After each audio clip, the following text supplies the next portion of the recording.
Sir Ronald Sanders says there is nothing wrong with going to court to seek a solution to the current problem facing the country, as it relates to the no-confidence resolution, but it must be understood that it is a matter of grave national importance.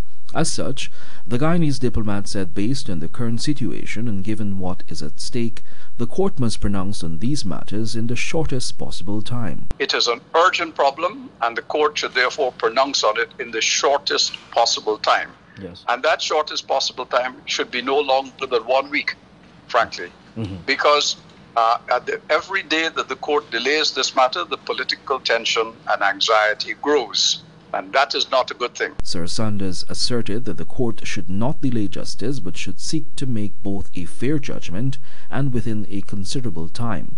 He reminded that the court cannot change the Constitution but only interpret it by law. And that should not be something that should take any competent court any length of time to do. But the court must be seized of the importance of a decision that is fair,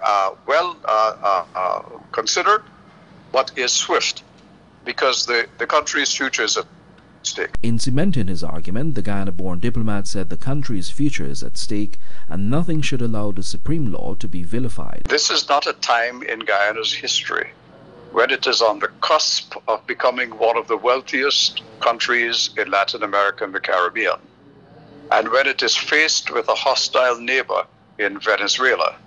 For there to be any evidence of disunity and division in the Guyanese nation.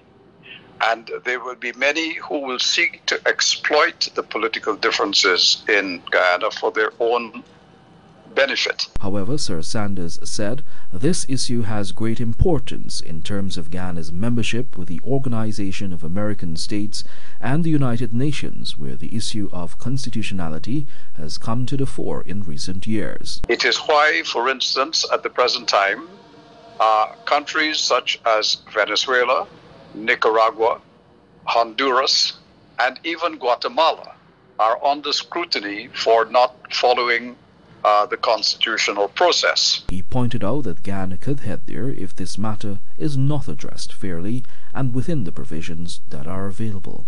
Samuel Sugnandin, The Evening News.